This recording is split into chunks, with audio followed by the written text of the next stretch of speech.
Hello students, welcome to filler form YouTube channel. Filler form YouTube channel पे आप सभी net experience का स्वागत है। मैं आपके लिए लेके आती हूँ डेली 3 बजे पेपर 2 कॉमर्स की क्लासेस। ठीक है, अभी तक की क्लासेस में हमारे 2 चैप्टर्स कंप्लीट हो चुके हैं। अभी हमारी चल रही है unit number 1 business environment and international business, जिसमें इंटरनेशनल बिजनेस से रिलेटेड हमने जो 2 चैप्टर्स हैं, फर्स्ट आपका कौन सा कि मीनिंग, इंटरनेशनल बिजनेस के मीनिंग, डेफिनेशन, स्कोप, एडवांटेज, फिर आपके बैरियर्स और ग्लोबलाइजेशन, इन सब के बारे में हमने बात कर ली है। और फिर सेकंड चैप्टर में हमने देखा था थ्योरीज ऑफ इंटरनेशनल ट्रेड, अंतर्राष्ट्रीय व्यापार के सिद्धांत अच्छे से हमने डिस्कस किए हैं। ठीक है, और कल मैं आपके लिए लेके आई थी एमसीक्यूज भी लेके आई थी आप लोगों के लिए, जो हमारा लास्ट चैप्टर कंप्लीट हुआ उसी से रिलेटेड। मैंने देखा सबने बहुत अच्छे से आंसर किए थे करेक्टली, और ये जो नीरज कुमार जी और जो विनी जी हैं, इनके 10 आउट ऑफ 10 करेक्ट थे, राइट। तो इसी तरीके से आप लोग भी जब अच्छे से पढ़ेंगे, कॉन्सेप्ट क्लियर कर लेंगे, एंड आफ्टर दैट जब आप क्वेश्चंस को सॉल्व करने लगेंगे तो आप उन्हें कॉन्फिडेंटली कर पाएंगे। So this is very good कि आप सभी अच्छे से क्लासेस को ले रहे हो और साथ ही साथ पढ़ रहे हो, मतलब इससे मेरी क्लासेस से आपको बेनिफिट मिल रहा है। This is a good symbol, right.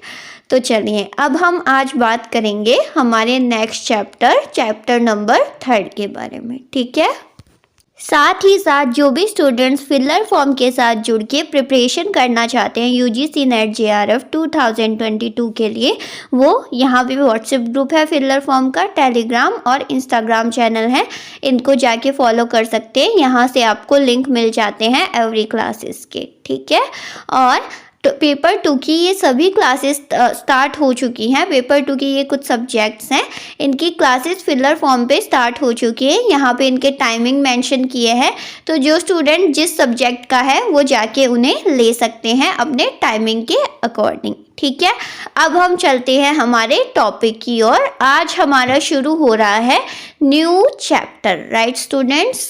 इससे पहले हमने चैप्टर नंबर 2 में इंटरनेशनल ट्रेड की थ्योरीज की थी। आई होप सभी को अच्छे से समझ में आया है। ठीक है, अब आज हमारा जो न्यू चैप्टर स्टार्ट होने वाला है उसका नाम है वर्ल्ड ट्रेड ऑर्गेनाइजेशन, विश्व व्यापार संगठन।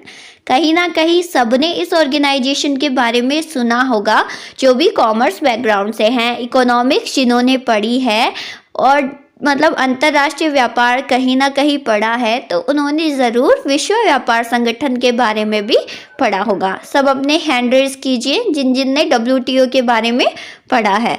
बट क्या होता है, मैं अपना एक्सपीरियंस बताती हूँ। ठीक है, जब मैं पढ़ा करती थी, मैंने जब पढ़ा था WTO अपने कॉलेज टाइम में, उस टाइम मैंने सिर्फ क्वेश्चन को पुटअप करने के लिए कि मुझे एग्ज़ाम में क्वेश्चन लिख के आना है डिस्क्रिप्टिव पेपर में, उसके लिए मैंने सिर्फ उसको लर्न किया था। पर जब मैंने आके यूजीसी नेट की स्टडी की और मैंने पाया कि ये तो कितना ज़्यादा, मतलब कि ये तो रियल मतलब जनरल नॉलेज है, इसके बारे में हमें रियल में पता होना चाहिए। ये सिर्फ हमें लिखने के अकॉर्डिंग नहीं कि हाँ बस हमें याद करना है इसके कॉन्सेप्ट को और जाके पेपर में लिख देना है। बाद में जाके मुझे पता चला ये सारे तो एकदम प्रैक्टिकल कॉन्सेप्ट है, मतलब ये चीज़ें रियल में होती हैं। जब इन्हें प्रैक्टिकली हम समझते हैं तो वो चीज़ अपने आप हम क्या होता है, हमें माइंड में हमारे फिट हो जाती है। और फिर अगर हमसे उससे डायरेक्टली भी कोई क्वेश्चन पूछ पाता है तो हम उसे इजीली क्या कर सकते हैं, सॉल्व कर सकते हैं। ठीक है, तो हम प्रैक्टिकल वे में बेसिक से लेते हुए आज पढ़ेंगे विश्व व्यापार संगठन, वर्ल्ड ट्रेड ऑर्गेनाइजेशन को। तो चलिए शुरू करते हैं। देखिए, जब भी हम कोई टॉपिक स्टार्ट करते हैं तो हमारे माइंड में वो माइंड मैप बन जाता है कि किसी ने इसका मतलब किसी के माइंड में इसकी अलग एक्सपीरियंस होगा, किसी को बहुत हार्ड लगा होगा, थ्योरेटिकल लगा होगा, है ना। तो इसीलिए मैं पहले से आपके माइंड में फिट कर रही हूँ कि हम प्रैक्टिकली इसको अच्छे से पढ़ेंगे। ठीक है, तो चलिए लेट्स स्टार्ट नाउ। अभी चल रहा है हमारा इंटरनेशनल ट्रेड। ठीक है, अब इंटरनेशनल ट्रेड के 3 पिलर्स माने जाते हैं, 3 मुख्य स्तंभ माने जाते हैं। ठीक है, कौन कौन से आपके, फर्स्ट है IMF, जल्दी से मुझे फुल फॉर्म बताओ, ये तो सभी को पता होगा, है ना। फिर है IBRD और फिर है WTO। तो IMF, very good, IMF means international monetary fund, अंतरराष्ट्रीय मुद्रा कोष। तो ये 3 मुख्य पिलर होते हैं, एक आपका IMF, IBRD और WTO। IMF international monetary fund, अंतरराष्ट्रीय मुद्रा कोष क्या करता है कि जो कंट्री, जिस कंट्री का बैलेंस ऑफ पेमेंट मीन्स भुगतान संतुलन, समझ गए कहने का मतलब, जिसका इंपोर्ट, जिस कंट्री का इंपोर्ट ज़्यादा होता है उसके यहाँ से करेंसी क्या होती है, दूसरे देश में ज़्यादा जाती है। क्योंकि अगर हम आयात ज़्यादा करेंगे तो इंडिया का जो मनी है, रुपए, दूसरे देश में जाएंगे कि नहीं जाएंगे, बोलो, जाएंगे ना।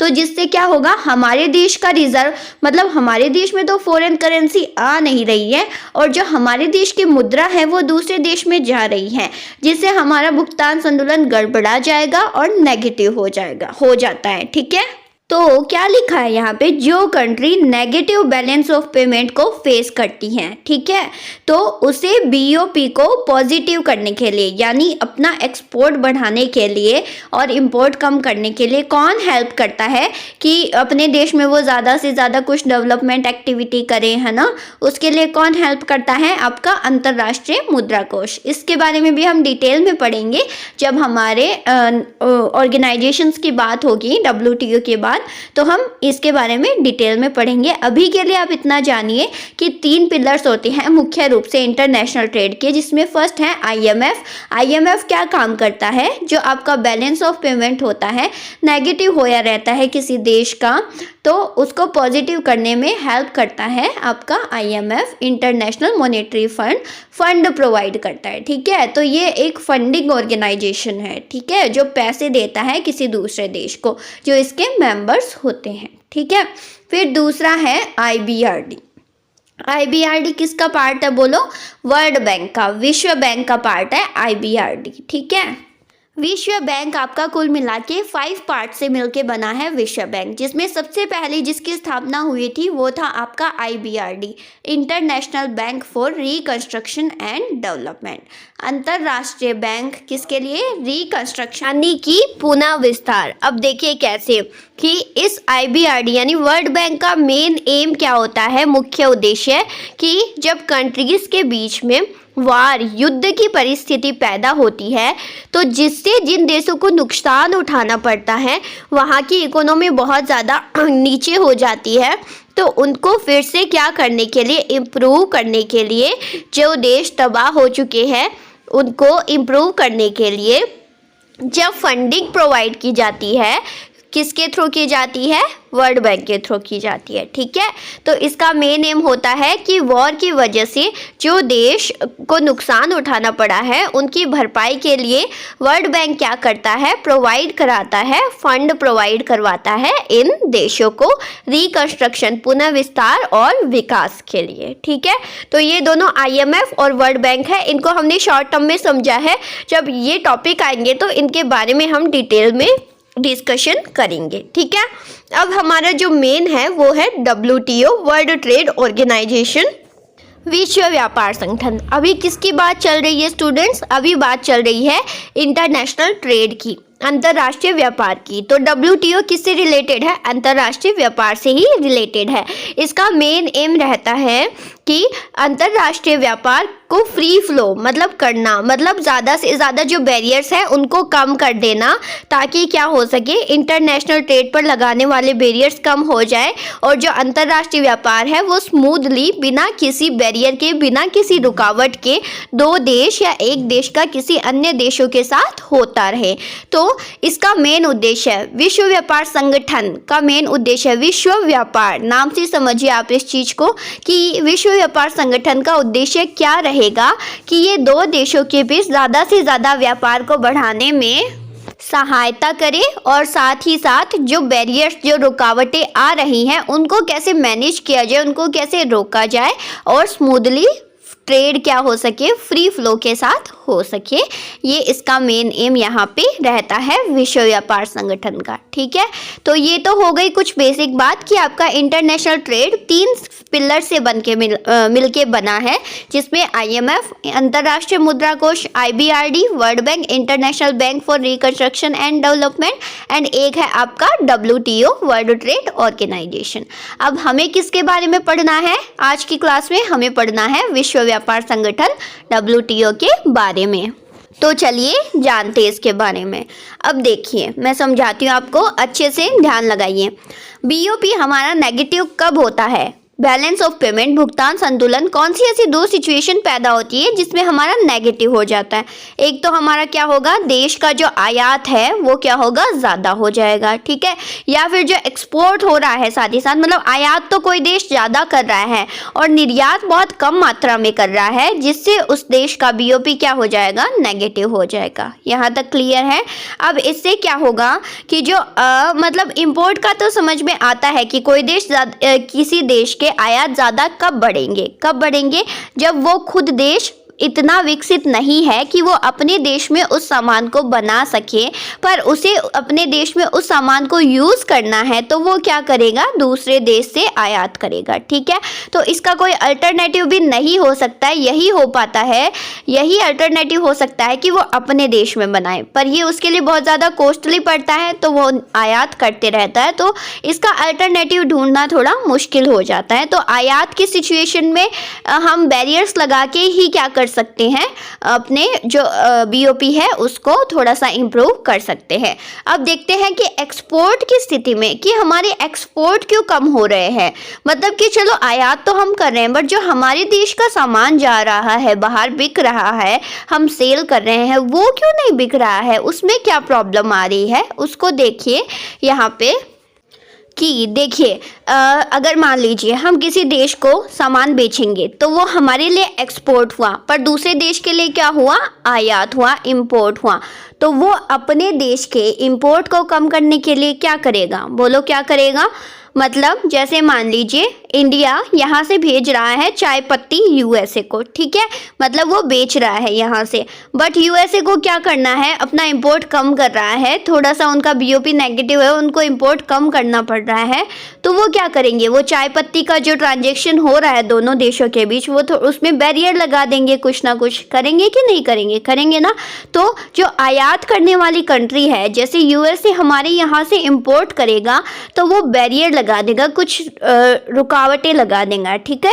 तो वो कौन से टाइप के बैरियर लगाएगा, हमने बात की थी, बैरियर्स हमारे अच्छे से पढ़े हुए हैं लास्ट क्लास में, जिन्होंने अभी तक नहीं ली है वो जाके ज़रूर देख लेना, क्योंकि मैं बता देती हूँ हर एक टॉपिक ना एक दूसरे से इंटरकनेक्ट है, तो मैं आपको सीक्वेंस वाइज पढ़ा रही हूँ और आप भी वैसे ही क्लास लीजिएगा, इसलिए मैंने हर क्लास में फर्स्टली मैंने नंबर मेंशन किया है कि ये क्लास नंबर 1 है और इसमें हम ये पढ़ेंगे।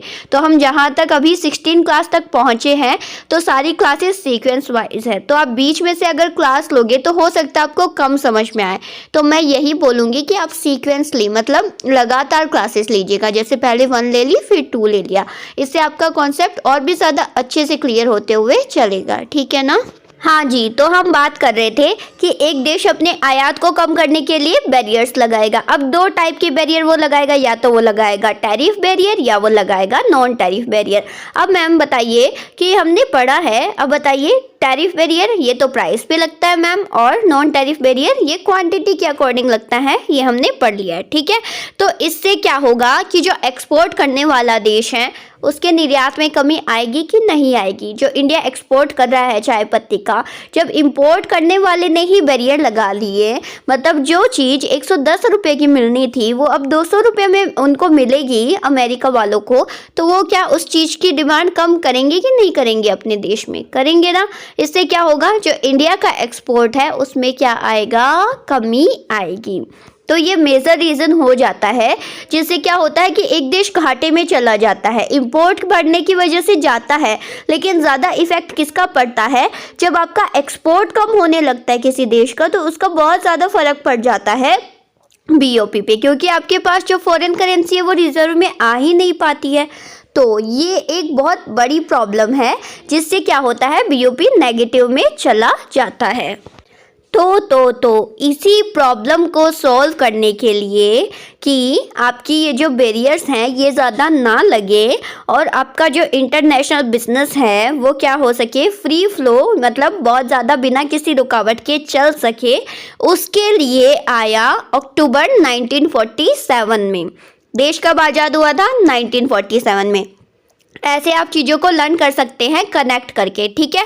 तो आपका अक्टूबर 1947 में आया था गैट, GATT, इसको ध्यान से देखिए, गैट, ठीक है। तो गैट आया था। इसकी फुल फॉर्म भी कभी पता है आपको, PYQ में आई हुई है, डायरेक्ट इसकी फुल फॉर्म पूछ ली थी एक बार, ठीक है। तो मतलब बहुत हो जाता है कभी कभी NTA direct question put up कर देता है, लेकिन वही कि हमारा बेसिक नहीं पढ़ा होता तो उसको हम सॉल्व करने में कंफ्यूज हो जाते हैं, ठीक है। तो देखिए यहाँ पे आपका अक्टूबर 1947 में आया था गैट। गैट की फुल फॉर्म है general agreement on tariff and trade. तो 1947 अक्टूबर में गैट की स्थापना की गई। किस लिए की गई? कि जो BOP नेगेटिव हो रहा है, इसकी जो मेजर प्रॉब्लम है कि एक्सपोर्ट में कमी आ रही है, इसको रिमूव करने के लिए, जिससे क्या हो सके, जो बैरियर्स हैं उन पे क्या हो सके, थोड़े से मतलब कम किए जा सके। तो उन सब चीज़ों को रिमूव करने के लिए क्या लाया गया? आपका गैट की स्थापना की गई, जिससे क्या हो सके, जो अंतरराष्ट्रीय व्यापार है वो फ्री फ्लो स्मूथली आपका रन कर सके, एक्सपोर्ट में कमी ना आए, एक देश अच्छे से निर्यात कर पाए और दूसरा देश भी उसे खरीद पाने में सक्षम हो पाए और कोई तरीके का अवरोध ना लगे। तो धीरे धीरे करके अवरोध में कमी करना शुरू होने लग गए इसकी स्थापना के बाद, 1947 में गैट की स्थापना के बाद, ठीक है स्टूडेंट्स। आई होप यहाँ तक क्लियर है सभी को अच्छे से। अब आप सब बोलेंगे कि बात तो यहाँ पे WTO की चल रही थी, वर्ल्ड ट्रेड ऑर्गेनाइजेशन की, अब ये गैट कहाँ से बीच में आ गया? तो चलिए अब आगे देखते हैं। यहाँ पे लिखा है, देखिए, अक्टूबर 1947 में आपकी गैट की स्थापना हुई। बताओ जल्दी से फुल फॉर्म क्या था? General agreement on trade and tariff, याद रखिएगा इसको, ठीक है। फिर मतलब इसकी स्थापना हुई गैट की 1947 में और ये इफेक्टिव लागू हो गया 1 जनवरी 1948 से। इसने अपना कार्य करना स्टार्ट कर दिया 1 जनवरी 1948 से, ठीक है। अब क्या हुआ, इसने काम किया 1948 से लेके 1994 तक, अच्छे से इसने अपना काम किया। आगे हम पढ़ेंगे इसके राउंड्स के बारे में भी मैं बताऊंगी आपको, ठीक है।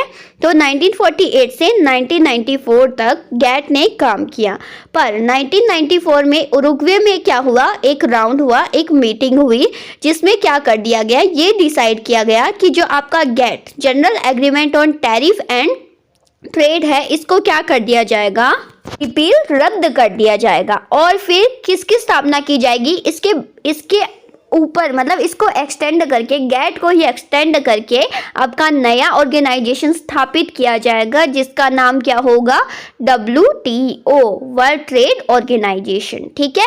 तो गैट को रद्द करके 1994 में स्थापना की गई WTO की। किसकी स्थापना की गई? WTO की स्थापना की गई। कब की गई? 1 जनवरी 1995 में, ठीक है। तो ये जो भी डेट्स मैंने यहाँ पे मेंशन की है, इनको आपको अच्छे से लर्न रखना है। एज ए आप स्टोरी की तरह आप इनको लेके चलिए कि गैट आया पहले, कब आया, 1947, जब देश आज़ाद हुआ था अक्टूबर में। देश आज़ाद हुआ था अगस्त में, पर अक्टूबर में आया गैट आया आपका, ठीक है। उसने काम किया, कब से कब तक वो लागू हो गया था, 1948 से उसने अपना काम करना शुरू कर दिया था। 1948 से लेके 1994 तक उसने अपना काम किया, बट 1994 में ये डिसाइड किया गया कि अब गैट की जगह किसको लाया जाए, WTO, वर्ल्ड ट्रेड ऑर्गेनाइजेशन को लाया जाए। और फिर आपका फाइनली 1 जनवरी 1995 को किसकी स्थापना हो गई, WTO, वर्ल्ड ट्रेड ऑर्गेनाइजेशन। तो ये थी आपकी विश्व व्यापार संगठन के बारे में एकदम बेसिक थिंग्स। अब एक बात बताइए, मैं आपको डायरेक्ट स्टार्टिंग से बताती कि चलो बच्चों स्टार्ट करते हैं WTO पढ़ना। और WTO की स्थापना हुई 1 जनवरी 1995 में। डायरेक्ट वहीं से स्टार्ट करते हैं, क्योंकि मैं जो आपको पढ़ा रही हूँ वो आपका डायरेक्टली सिलेबस में नहीं है। आपका सिलेबस में डायरेक्ट WTO है, उसकी मेन थिंग्स है, बट आपको एटलीस्ट पता तो होना चाहिए ना कि WTO बना कैसे, तभी आप उसको माइंड में फिट कर पाओगे कि हाँ ये हमारा ऑर्गेनाइजेशन इस तरीके से बना था। आपको ये लगेगा कि आप रियल नॉलेज गेन कर रहे हो, ना कि सिर्फ क्वेश्चन को सॉल्व करने में। ठीक है, तो इसीलिए मैंने आपको ये चीज़ बोली थी। और आई होप जो भी मैंने अभी तक बताया आपको अच्छे से समझ में आ गया कि किस तरीके से WTO वर्क में आया, गेट से कैसे WTO बना। ठीक है स्टूडेंट्स, आई होप यहाँ तक सभी को अच्छे से क्लियर है। अब हम बढ़ते हैं आगे, WTO के बारे में जानते हैं। ठीक है, यहाँ पे वही बात मेंशन की है जो अभी हम पढ़ के आए हैं। The WTO came into existence on 1 जनवरी 1995। ठीक है, विश्व व्यापार संगठन 1 जनवरी 1995 को अस्तित्व में आया as a successor to the general agreement on tariffs and trade. As a उत्तराधिकारी के रूप में, किसके उत्तराधिकारी के रूप में? गैट के। अब ये गैट क्या था? General agreement on tariffs and trade. ठीक है, तो ये आपका पूरा थ्योरेटिकल ऐसे में डायरेक्ट आपको पढ़ाती, बट इससे पहले मैंने आपको अच्छे से क्लियर कर दिया कि व्हाट इज गैट। ठीक है, तो अब जब ये आप सेंटेंस पढ़ोगे तो इसको पढ़ने के बाद आप इसको अच्छे से समझने में क्या रहोगे? कैपेबल रहोगे। ठीक है, तो गैट की आपकी हुई थी 1947 एंड आफ्टर दैट उसने काम करना शुरू कर दिया 1948 से, फिर 1948 से 1994 तक उसने काम किया और फिर एग्जिस्टेंस में आया, रद्द हो गया गैट और उसकी जगह आ गया WTO। तो ऐसे माइंड में आपके फिट हो जाएगा। ठीक है, चलिए आगे बात करते हो फिर। WTO provides a framework. WTO ये संस्थान क्या प्रोवाइड करता है? A framework for conduct of international trade in goods and services such as. मतलब कि जो व्यापार हो रहा है दो या एक देश का अन्य देशों के बीच, चाहे तो वो गुड हो सकता है, चाहे वो कोई सर्विस हो सकती है। ठीक है, तो WTO क्या करता है? एक फ्रेमवर्क देता है कि किस तरीके से आपको व्यापार करना चाहिए और व्यापार करने में जो भी चीज़ें इंक्लूडेड होती हैं उन सबको मैनेज करने का कार्य करता है। कौन करता है? WTO। उनसे रिलेटेड क्या बनाता है? रूल्स एंड रेगुलेशंस बनाता है। और जो कंट्रीज इस संस्थान की, इस ऑर्गेनाइजेशन की मेंबर्स हैं, वो सब इसको क्या करती है? फॉलो करते हुए चलती है। ठीक है स्टूडेंट्स, तो देखिए यहाँ पे लिखा है विश्व व्यापार संगठन अंतरराष्ट्रीय व्यापार के संचालन के लिए एक रूपरेखा प्रदान करता है। ठीक है, अब किस तरीके से किन किन चीज़ों में प्रदान करता है मैंने यहाँ पे कुछ पॉइंट्स मेंशन किए हैं। आपको ज़्यादा डिटेल में नहीं जाना है इनमें, बस इनको थोड़ा ध्यान में रखना है कि जब व्यापार होता है तो ये चीज़ें इंक्लूडेड होती हैं और इनको रूपरेखा प्रदान करता है आपका विश्व व्यापार संगठन। जैसे कि protection of intellectual property rights, बौद्धिक संपदा अधिकारों का संरक्षण। आई होप सभी को पता है बौद्धिक संपदा अधिकार, नाम से ही याद आ जाता है कॉपीराइट, ट्रेडमार्क, पेटेंट्स, राइट। फिर है डिस्प्यूट सेटलमेंट्स। अगर कोई दो देशों के बीच कोई भी विवाद पैदा होता है तो उसका सेटलमेंट के लिए कौन सामने आता है? आपका WTO। After that custom valuation, सीमा शुल्क मूल्यांकन करने में सहायता करता है, उसको रूपरेखा देता है WTO। सीमा शुल्क मूल्यांकन समझ गए? आपका जो एक्सपोर्ट इंपोर्ट पे जो शुल्क लगता है, राइट। फिर है इंपोर्ट लाइसेंसिंग प्रोसीजर, आयात लाइसेंसिंग की जो प्रक्रियाएं होती हैं उनके बारे में रूल्स बनाता है, उनको कैसे करना होता है आगे उनके बारे में सब प्रदान करता है सूचनाएं WTO। ठीक है, फिर आपकी कृषि से रिलेटेड अगर कोई व्यापार किया जा रहा है तो उसके रिगार्डिंग, साथ ही साथ टेक्सटाइल एंड क्लोथिंग, कपड़ा और वस्त्र, बैंकिंग, टेलीकम्युनिकेशन, इन सब सेक्टर्स में रूपरेखा प्रदान करता है WTO। साथ ही साथ गवर्नमेंट परचेजेस जो होती हैं, इंडस्ट्रियल स्टैंडर्ड्स भी ये मेंशन करते हैं और प्रोडक्ट सेफ्टी भी, उत्पाद सुरक्षा। तो ये कुछ पॉइंट्स हैं जिनके बारे में क्या करती है WTO? रूपरेखा प्रदान करती है। और ये सारे पॉइंट्स रिलेटेड है आपका जिस तरीके से व्यापार होता है उसमें ये चीज़ें इंक्लूडेड रहती हैं। ठीक है, आई होप इनमें समझाने वाली कोई बात नहीं है, आपको इनका बेसिक मीन पता होगा, राइट स्टूडेंट्स। तो WTO क्या करता है? विश्व व्यापार संगठन अंतरराष्ट्रीय व्यापार के संचालन के लिए रूपरेखा प्रदान करता है इन तरीकों से। ठीक है, आई होप यहाँ तक अच्छे से क्लियर है आपको। हमने जाना कि WTO का मेन एम क्या होता है, फ्री फ्लो, ये याद रखना, फ्री फ्लो, ठीक है। अब देखिए, एक था आपका गेट और एक है आपका WTO, है ना।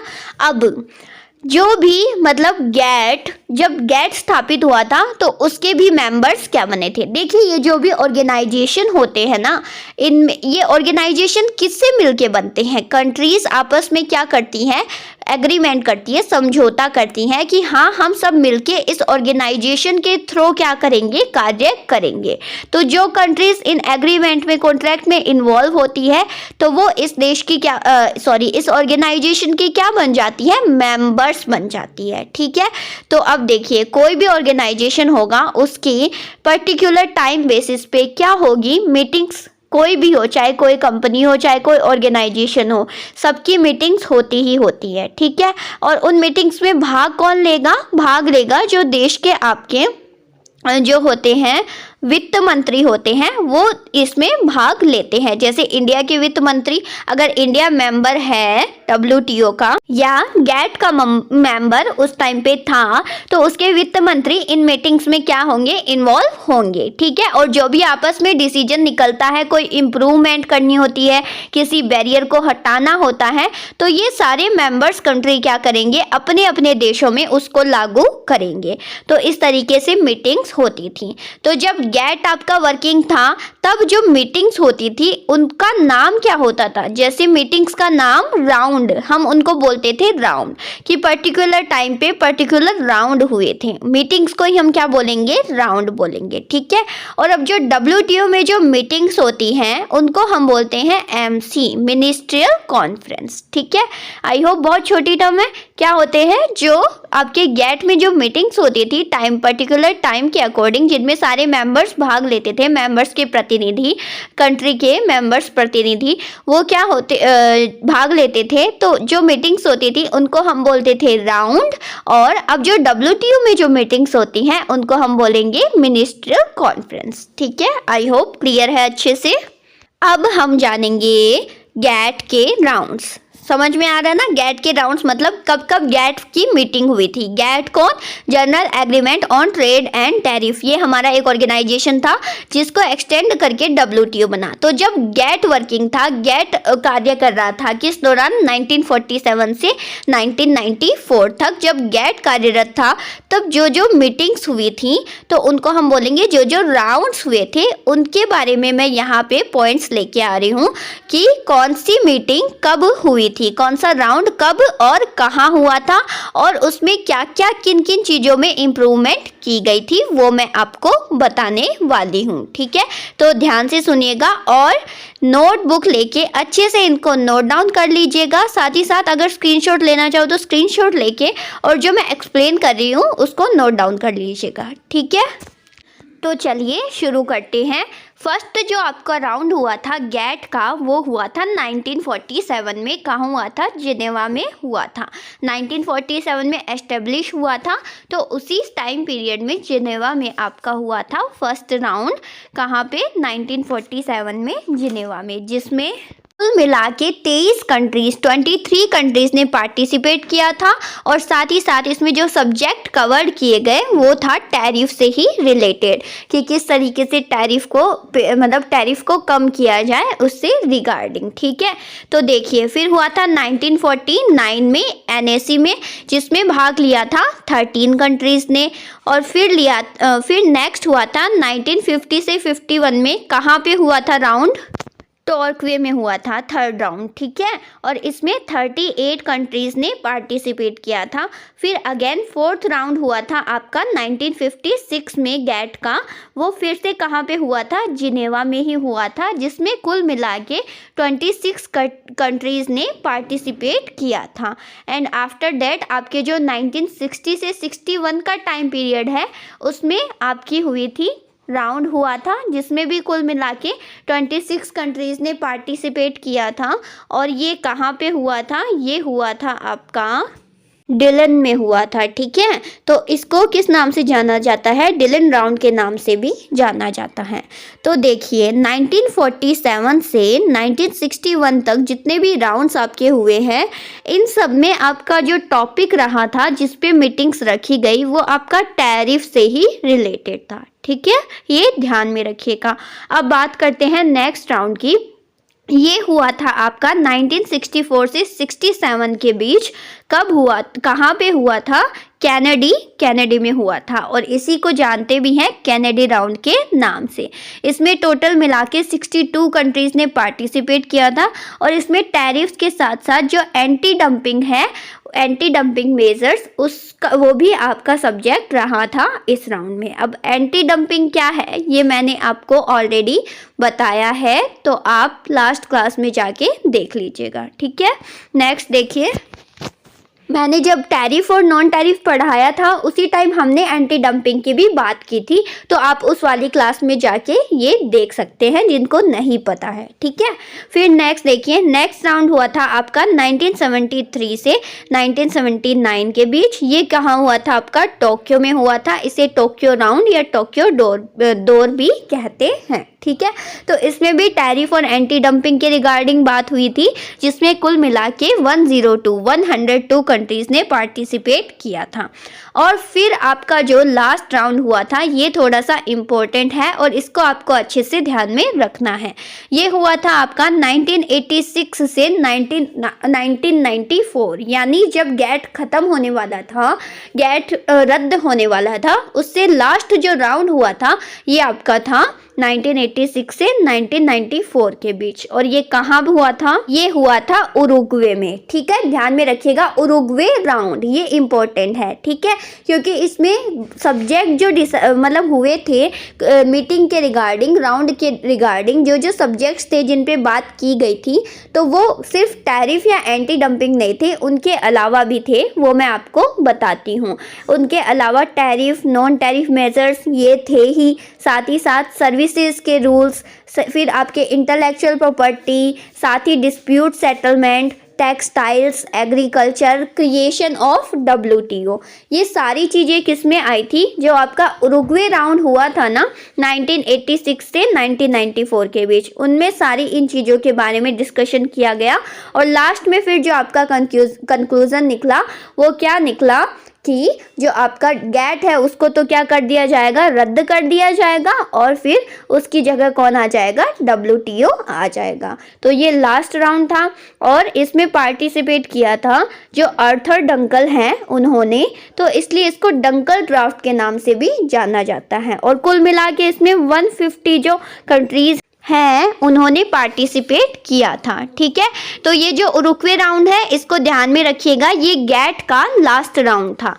ठीक है स्टूडेंट्स, और एक और बात बता दूं कि ये जो राउंड्स हुए हैं, ये जिस जगह पे हुए हैं, जैसे मान लीजिए डिलन में जो हुआ था, उसका नाम रख दिया गया डिलन राउंड, तो जिस जगह पे होते हैं उन्हीं के नाम से ये राउंड पहचाने जाते हैं, जैसे Uruguay round, Dillon round, Tokyo round, इस तरीके से। ठीक है, तो इनको आपको थोड़ा ध्यान में रखना है, मैंने यहाँ पे सब आपको मेंशन कर दिया है, आप स्क्रीनशॉट लेके इनको लर्न भी कर लीजिएगा। ठीक है, अब नेक्स्ट बात करते हैं WTO की मेजर थिंग्स के बारे में। हमने जान लिया है अच्छे से, अब डिटेल में थोड़ा सा इसकी जो एस्टेब्लिश डेट है, साथ ही साथ और भी चीज़ें हैं वो जान लेते हैं।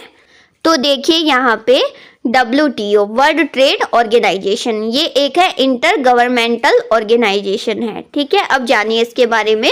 The world trade organisation is an inter governmental organisation, ये एक इंटर गवर्नमेंटल ऑर्गेनाइजेशन है that regulates and facilitates international trade, जो क्या करता है? रेगुलेट करता है और फैसिलिटेट करता है अंतरराष्ट्रीय व्यापार को बिटवीन नेशंस यानी देशों के बीच। और प्रत्येक देश की जो गवर्नमेंट है, government use the organisation to establish, revise and enforce the rules, क्या करने में? रूल्स को लागू करने में, जो WTO के थ्रू बनते हैं उनको लागू करने में, दैट गवर्न इंटरनेशनल ट्रेड।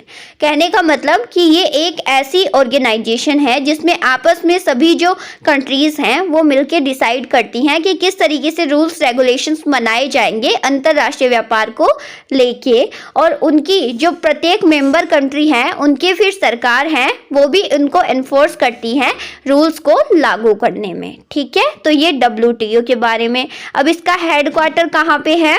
देखिए, हेडक्वार्टर है जिनेवा, स्विट्जरलैंड में। तो ये अच्छे से आपको ध्यान में रखना है, कभी कभी डायरेक्ट क्वेश्चन भी आ सकता है इनमें से। ठीक है, और कब फाउंड हुआ ये मैंने आपको ऑलरेडी बता दिया, 1 जनवरी 1995 को ये फाउंड हुआ था, इसकी स्थापना हुई थी। साथ ही साथ इसका पर्पज क्या, मुख्य उद्देश्य था WTO का, क्या उद्देश्य है?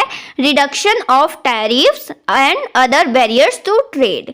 क्या करना? टैरिफ्स को दूर करना और जो अदर अवरोध है उनको भी दूर करना, जिससे क्या हो सके, आपस में व्यापार किया जा सके अच्छे से, दो देशों के बीच ट्रेड का फ्री फ्लो, राइट। फिर है मेंबरशिप, इसमें टोटल 164 कंट्रीज इसकी मेंबर है वर्ल्ड ट्रेड ऑर्गेनाइजेशन की। ठीक है स्टूडेंट्स, 160 तो है UN कंट्रीज, और फिर है EU, हांगकांग, मकाओ और ताइवान। ठीक है, ये सब आपकी 4 कंट्रीज हैं, तो कुल मिला के 164 कंट्रीज इसकी मेंबर्स हैं। ठीक है, और इसकी ऑफिशियल लैंग्वेज कौन सी है WTO की? आपकी है ऑफिशियल लैंग्वेजेस इंग्लिश, फ्रेंच और स्पेनिश रहेगी, स्पेनिश है। ठीक है, फिर इसका टोटल बजट कितना? 197.2 मिलियन इसका टोटल बजट है, स्विस फ्रेंच मतलब ये जो मुद्रा दी हुई है इसके अकॉर्डिंग। ठीक है, अप्रोक्स 220 मिलियन $। ठीक है, तो ये सारी कुछ मेजर चीज़ें हैं, इंपॉर्टेंट थिंग्स हैं WTO के बारे में जो आपको पता होनी चाहिए, और इनको डायरेक्ट आपको क्रैम करना है। मैंने यहाँ पे हिंदी में भी मेंशन कर दिया है, तो ये सब आप अच्छे से रीड आउट कर लीजिएगा, और कोई भी अगर डाउट हो तो आप मुझे कमेंट सेक्शन में पुट अप कर दीजिएगा, आपको उसका सॉल्यूशन ज़रूर मिल जाएगा। ठीक है स्टूडेंट्स, तो आई होप आज की क्लास में जितना भी हमने विश्व व्यापार संगठन के बारे में पढ़ा है आपको अच्छे से क्लियर हुआ होगा। आई होप अच्छे से सब समझ में आया है। ठीक है स्टूडेंट्स, तो आज की क्लास में इतना ही। कल बात करेंगे WTO के ही बारे में, आगे की क्लास में आगे डिस्कशन करेंगे इसकी और कुछ चीज़ों के बारे में। ठीक है स्टूडेंट्स, तो आज की क्लास में सिर्फ इतना ही, मिलते हैं नेक्स्ट क्लास में। तो आप अच्छे से वीडियो को लगाइएगा और चीज़ों को समझिएगा, आपको अच्छे से कॉन्सेप्ट क्लियर हो जाएगा। अगर वीडियो अच्छी लगे, एफर्ट्स पसंद आए हो तो ज़रूर वीडियो को लाइक कर देना। कल भी कुछ स्टूडेंट्स लाइक करने की बात कर रहे थे, तो थैंक यू सो मच। इससे बहुत ज़्यादा एप्रिसिएशन मिलता है कि हाँ आप लोग भी इस चीज़ को समझ रहे हैं, राइट। ठीक है students, thank you so much to all of you for this, and like share आप कर दीजिएगा अपने अकॉर्डिंग। ओके स्टूडेंट्स, तो मिलते हैं नेक्स्ट क्लास में, तब तक के लिए आप प्रिपरेशन करते रहिए और स्टे हेल्दी, स्टे सेफ।